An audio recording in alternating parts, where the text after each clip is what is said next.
Hello everyone. आज हम set theory का एक इंटरेस्टिंग टॉपिक जो कि डेली लाइफ से जुड़ा हुआ रहता है कि हम जो प्रैक्टिकल प्रॉब्लम्स होते हैं उनको वेन डायग्राम से कैसे सॉल्व करते हैं। आज हम इसी पे बात करने वाले हैं। हमने 2 क्वेश्चन लिख रखा है। इन क्वेश्चन को वन बाय वन हम डिस्कस करते हैं। पहला क्वेश्चन है, there are 200 individuals with a skin disorder. 120 had been exposed to the chemical C1, 50 to chemical C2, and 30 to both the chemicals C1 and C2. Find the number of individuals exposed to chemical C1 but not chemical C2. Second, it is asked chemical C2 but not chemical C1, chemical C1 or chemical C2। तो पूरे question में हम अगर पढ़ते हैं तो 2 chemicals की बात हो रही है। एक केमिकल है C1 और एक केमिकल है C2। तो हम पहले इसके क्वेश्चन को सबसे पहले पढ़ते हैं, फिर उसके जो की पॉइंट्स होते हैं उनको लिखते जाते हैं। तो सबसे पहले मैं लिख रहा हूँ टोटल दैट इज 200। तो ये अगर आप यूनिवर्सल सेट की बात करो, अगर सेट की भाषा में बात करें तो ये आपको 200 दिया गया है।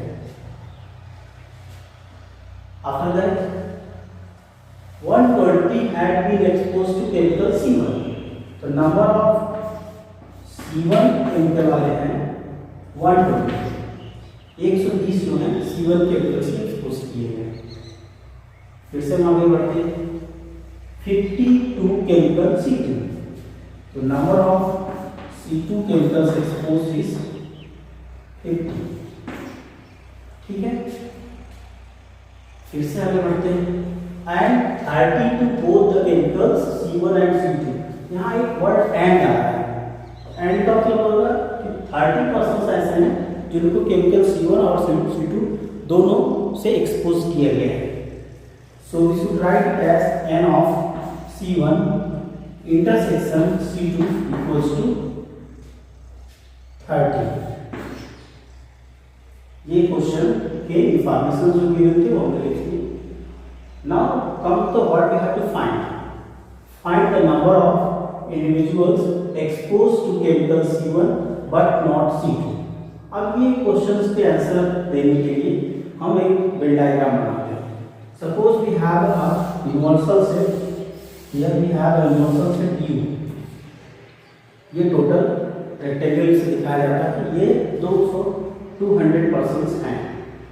अब इसमें से 2 केमिकल्स सबको एक्सपोज्ड हैं C1 C2। तो 2 सर्कल यूज करेंगे। अगर 2 केमिकल की बात करें तो we need to make 2 circles. एक सर्कल को C1, एक को C2 करते हैं। तो वेन डायग्राम सॉल्व करते समय सबसे पहले हम इंटरसेक्शन वाले रीजन पे जाएंगे। यहाँ लास्ट में देखिए C1 इंटरसेक्शन C2 कितने 30 है। ये 30 सबसे पहले यहाँ पे जो रीजन दोनों का इंटरसेक्शन वाला होगा वहाँ पे लिखेंगे। 30 लिख दिया हमने। फिर हम देखते हैं कि C1 और C2 में क्या है। अगर आप नीचे से चल रहे तो 30 सबसे पहले में लिख दिया। C2 में 50% होने चाहिए। तो 30 में अगर हम इधर लिख चुके हैं तो C2 का रीजन पूरा ये है। तो 30 अगर लिख चुके हैं तो we need to write here 20। तो C2 का टोटल 50 होना चाहिए। 30 हमने इंटरसेक्शन वाले रीजन में लिखा है, इधर हम 20 लिखेंगे। In same way if you come to the C1 we have 120 total, 30 we have written here, so we need to write here 90 plus 30 करेंगे 120 C1 का रिजल्ट हो जाएगा। तो वेन डायग्राम में इस तरीके से हम चीजों को लिखते हैं। अब now when after Venn diagram you should come to the what is asked in the question। तो क्वेश्चन में सबसे पहला पूछा गया है कि chemical C1 but not C2। मतलब ऐसे पर्सन्स कौन से हैं जो C1 के हों लेकिन वो C2 में ना हो। तो मतलब हमें बात हो रही है ओनली C1 वाले की। तो ओनली C1 वाले का रीजन अगर आप देखते हो ये जो रीजन आ रहा है ये ओनली C1 का है। मतलब ये ऐसे पर्सन हैं जो कि C2 में कवर नहीं है। तो हम हम इसका आंसर 90 लिखेंगे। ओनली C1 वाले जो होंगे 90 हो जाएंगे, जो जिनको हम कह रहे हैं कि केवल C1 केमिकल एक्सपोज किया गया है। In same way come to the next, here it is in second chemical C2 but not C1। In same way C2 में होने चाहिए लेकिन C1 में नहीं होने चाहिए, ये वाला रीजन आपको मिल रहा है C2 वाला। तो सेकंड में हम लिखेंगे 20। Now come to the third one. Third one में कहा है C1 और C2 और वर्ड जो आएगा, और जो होता है ये हमें यूनियन बताता है। यूनियन मीन्स हमें ये सिंबल जो यूज करते हैं यूनियन वाला वो लिखना है। मीन्स या तो C1 केमिकल का हो एक्सपोज किया गया हो या C2 का किया गया हो, तो हमें सारे लिख लेने होते हैं इसमें। इसमें हम जब करेंगे तो ये आपका 90 प्लस 30 प्लस 20 सबको ऐड कर दोगे तो आपका 120 प्लस 20 140 हो जाएगा। तो इस तरीके से हमने तीनों के पहले में फाइंड आउट करना था। ओनली C1 का मतलब होता है कि C1 को लेना है बट नॉट C2 को एक्सक्लूड करना है। Chemical C2 but not chemical C1 का वो पोर्शन जो C1 में ना आना इतना पोर्शन आएगा। और लास्ट केमिकल C1 और chemical C2। Whenever all word is there, you have to write both union। तो ये आपका सॉल्यूशन हो गया। अगर इस क्वेश्चन में पूछा होगा कि कितने लोग ऐसे हैं कि जिनको केमिकल यूज नहीं किया गया है, तो फिर हम बाहर वाले रीजन पे जाते हैं इधर, जो कि जैसे 200 है, ठीक है। तो हम 140 पे तो केमिकल लगाया गया है, कितने पे नहीं यूज किया गया है केमिकल अगर हम निकालना चाहें तो ये आपका 60 आएगा, जो कि हम आउटसाइड लिखेंगे, सर्कल में नहीं लिखेंगे इसको, ठीक है। Now we come to the next question. अब हम सेकंड क्वेश्चन पे आते हैं। सेकंड क्वेश्चन हमने लिख रखा है, in a survey of 60 people it was found that 25 people read newspaper H, 26 read newspaper T and 26 read newspaper I, 9 read both H and I, 11 read both H and T, 8 read both T and I, and 3 read all 3 newspapers. Find number of people who read at least one newspaper, number of people who read exactly one paper। तो पूरे question में 3 newspaper की बात हो रही है, ठीक है। तो हम 3 सर्कल्स यूज करेंगे इस केस में। पहले हम जो गिवन इंफॉर्मेशंस है उसके की पॉइंट को लिखते हैं, उसके बाद हम वेन डायग्राम से इस क्वेश्चन को सॉल्व करते हैं। तो देखिए कैसे करेंगे।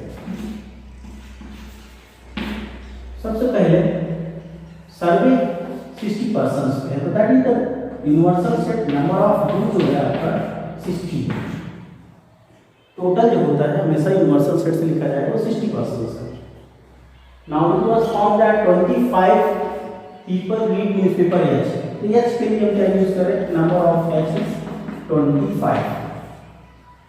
फिर आगे बढ़ते हैं, 26 read T, number of T लिखते हैं, that is 26, and 26 read newspaper I newspaper पढ़ने वाले भी 26। After that 9 read both H and I, here is the and both, so we should write number of H intersection I is equals to 9। ऐसे ही आगे बढ़ते हैं। Number of H and T means H intersection T should be 11। 8 read both T and I, number of T intersection I is 8। ऐसे हम सारे information लिखते हैं। हाँ, last it is given 3 read all 3 newspapers. मतलब ये 3 पर्सन ऐसे हैं जो तीनों न्यूज़पेपर्स पढ़ते हैं।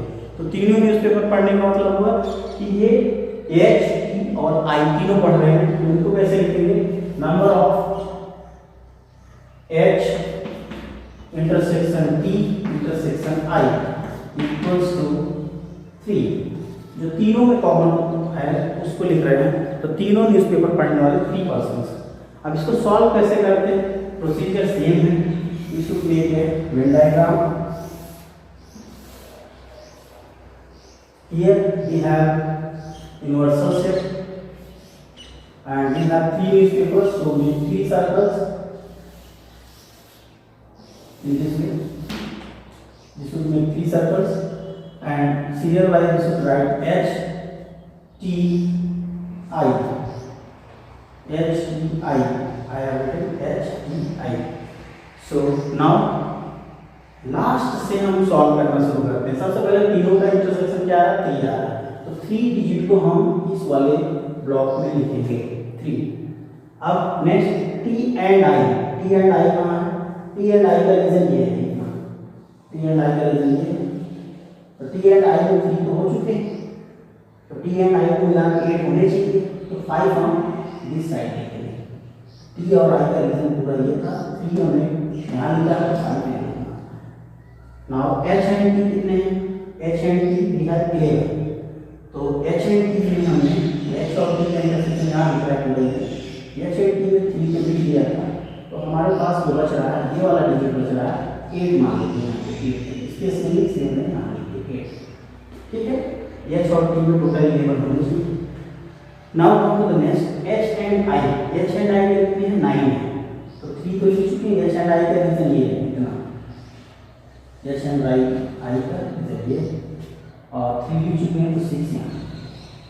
तो सबसे पहले हम तीनों के इंटरसेक्शन वाले लिखेंगे, फिर दो के इंटरसेक्शन वाला लिखेंगे, फिर अब इंडिविजुअल पे आ जाएंगे।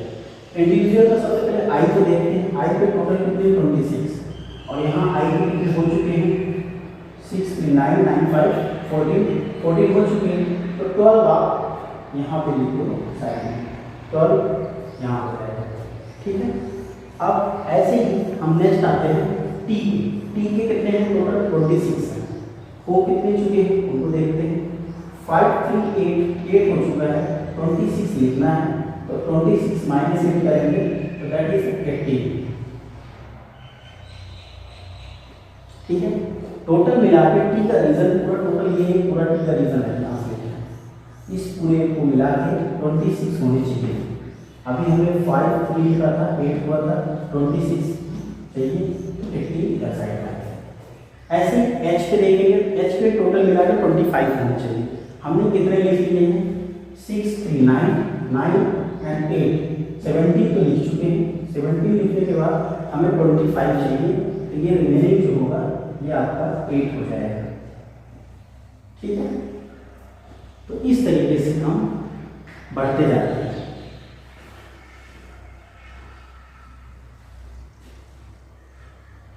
टी का रीजन एक बार हम और करेक्ट करते हैं। टी में कितने हो रहे हैं, 5 3 8 यहाँ भी है, 8 8 16 तो हो चुके, और टी के हमारे यहाँ पे 10 होगा। Since we have 5 3 8 8 16 and we totally 26, so there should be 10, ठीक। तो हम सारे रीजन को फिलअप करते हैं पहले ऐसे तरीके से। अब आप किसी भी टाइप का क्वेश्चन पूछा गया होगा, आप इस वेन डायग्राम की हेल्प से हर एक का आंसर दे सकते हैं। तो सबसे पहले हमें पूछा गया है कि number of people who read at least 1 newspaper. सबसे पहला आंसर हम लेने जा रहे हैं, number of people who read at least 1 newspaper. At least का मतलब होगा कि कम से कम एक पेपर और ज़्यादा से ज़्यादा 3 पेपर है, तीनों पेपर पढ़ सकते हैं। तो हमें इस रीजन में क्या करना है, पहले एक पेपर वाले कितने हैं, कितने सारे हैं, फिर 2 पेपर कितने पढ़ रहे हैं, कितने 3 पेपर पढ़ रहे हैं, सबको सम करना है, क्योंकि यहाँ एटलीस्ट वर्ड है। एटलीस्ट मिनिमम 1 पेपर को लेके चलना होगा। तो पहले एक पेपर पढ़ने वाले को हम देखते हैं, 8 + 10 + 12। फिर 2 पेपर पढ़ने वाले को देखते हैं, तो यहाँ पे 8 फिर से आ रहा है, फिर 6 आ रहा है, फिर 5 आ रहा है। फिर 3 पेपर पढ़ने वाले को देखते हैं, 8 6 5 तो 3 पेपर पढ़ने वाले चाहिए, मतलब कम से कम एक पेपर ये है, 2 पेपर वाले ये और कम से कम एक पेपर पढ़ने वाले ये और 2 पेपर पढ़ने वाले ये लोग हैं और 3 पेपर पढ़ने वाले ये हैं। इन सब का सम करते हैं तो सम आपको कितना आ रहा है 12 8 20 30 30 यहाँ से हो गया 38 हो जाएगा 38 एंड इट शुड बी 39 39 49 49 52 आ रहा है। तो 52% ऐसे हैं कि जो एटलीस्ट 1 न्यूज़पेपर पढ़ रहे हैं, मतलब एक पेपर या एक से ज़्यादा पढ़ रहे हैं। अब हम बात करते हैं कि number of people who read exactly 1 paper, exactly 1, जैसे मैंने बताया था एग्जैक्टली 1 जब कहा जाएगा तो उसके लिए हमें देखना होगा, हम एग्जैक्टली 1 को यहाँ सॉल्व करते हैं।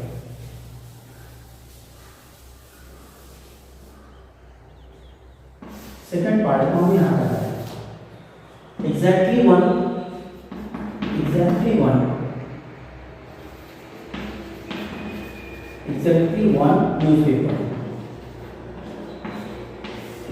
न्यूज़पेपर की बात हो रही है। एग्जैक्टली 1 में ये 8 लोग हैं जो केवल एच पढ़ रहे हैं, 10 लोग हैं केवल टी पढ़ रहे हैं, 12 लोग नहीं पढ़ रहे हैं। ये वाला एक रीजन जो होता है इसको हम एग्जैक्टली वाला रीजन कहते हैं। 8 प्लस 10 प्लस 12 टोटल आ रहा है आपका 30 पीपल ऐसे हैं जो एग्जैक्टली 1 न्यूज़पेपर पढ़ रहे हैं। अगर क्वेश्चन में कहा गया होता कि कितने लोग कोई भी पेपर नहीं पढ़ रहे हैं तब हम बाहर साइड में जाते। बाहर साइड में कैसे देखा जाता है 60 पीपल टोटल है, 52 टोटल यहाँ एक सारा इनका सम कर रहा है 52 आ रहा है। तो ये 8% ऐसे हैं कि जो कि कोई भी पेपर नहीं पढ़ रहे, जो कोई भी नहीं पढ़ रहे होंगे उनको हम सर्कल में मार्क करके बाहर वाले रीजन में लिखेंगे। ठीक, तो इस तरीके से हम क्वेश्चंस को वेन डायग्राम से कर सकते हैं। नेक्स्ट क्वेश्चन प्रैक्टिकल प्रॉब्लम्स के देखते हैं कैसे हम इसको वेन डायग्राम से सॉल्व करते हैं। क्वेश्चन है in a survey it was found that 21 like product A, 26 like product B and 29 like product C. If 14 people like products A and B, 12 people like product C and A, 14 people like product B and C, and 8 like all the 3 products. Find how many people like product C only. तो हमें C only find करना है। तो हम सारे information को in short लिखते हैं। Number of product like by A 21, it is given 21। Number of B is 26. Here visited 26 like product B and 29 like product C. The number of C should be 29. Okay. If 14 people like product A and B, here is A and B. So number of A intersection B is 14. 12 people like product C and A. So number of C intersection A is 12. 14 people like product B and C. Number of B intersection C is 14. And 8 like all the 3 products. Number of A intersection B intersection C is 8. Like 8 like all. Like all means O 8% ऐसे हैं जो तीनों product को like करते हैं। ठीक है, तो हमने जो क्वेश्चन में इंफॉर्मेशन दिया था उसको पहले लिख लिया। अब आप बनाते हैं वेन डायग्राम और उससे हम क्वेश्चन के आंसर को निकालते हैं। तो सबसे पहले आपने यूनिवर्सल सेट ले लिए, it is your universal set. यहाँ पे 3 प्रोडक्ट की बात हो रही है, A B C, so we need to make 3 circles, 1 2 and here we write third one. So it is A, this one is B and this one is C. 3 product की बात हो रही है, 3 सर्कल्स बनाते हैं और सर्कल्स में उनके नंबर्स को लिखेंगे कि कौन कितने हैं। तो सबसे पहले लिखने का क्रम जो होता है, you come to the last, that is the number of A intersection C, जो तीनों में, तो तीनों सर्कल में कॉमन रीजन क्या है, ये वाला कॉमन रीजन तीनों सर्कल में है। तो यहाँ पे हम सबसे पहले लिखेंगे 8। अब इसके बाद सेकंड पे जाते हैं, बी इंटरसेक्शन सी, बी और सी में कॉमन कितना है 14, बी और सी का इंटरसेक्शन वाला पार्ट कितना है, यहाँ से यहाँ तक है, 8 हमने लिख लिया, 14 होना चाहिए, तो 6 ही तरह है। ऐसे ही सी इंटरसेक्शन ए 12 है, सी और ए का इंटरसेक्शन 12 है, ये पूरा रीजन मिला के 12 होना चाहिए, 8 हमने इधर लिखा है, इसको राइट किया 4। ऐसे ए इंटरसेक्शन बी 14, ए और बी का इंटरसेक्शन यहाँ से लेके यहाँ तक और 8 लिख चुके हैं, इसलिए हम यहाँ पे 6 लिखेंगे। तो ये इंटरसेक्शन वाले क्वेश्चन हो गए। अब इंडिविजुअल जाते हैं, नंबर ऑफ सी कितना है 29, सी के हो कितने चुके हैं, ये 4 8 12 12 6 18 हो चुके हैं और हमें चाहिए कितना 29 चाहिए। तो यहाँ पे हम 11 एलिमेंट्स और लिखेंगे 11, ठीक है। ऐसी नंबर ऑफ बी कितना 26 होना चाहिए, हो कितने चुके हैं 20 हो चुके हैं, 6 आएंगे। ऐसी नंबर ऑफ ए कितना होना चाहिए 21 होना चाहिए, कितने हुए हैं 18 हो चुके हैं, 18 20। अब वेन डायग्राम कंप्लीट करने के बाद जो भी क्वेश्चन हमें जो कुछ भी फाइंड करना है, हम वेन डायग्राम की हेल्प से फाइंड कर सकते हैं। अभी हमें चाहिए क्या कि how many people like product C only. तो नंबर ऑफ पीपल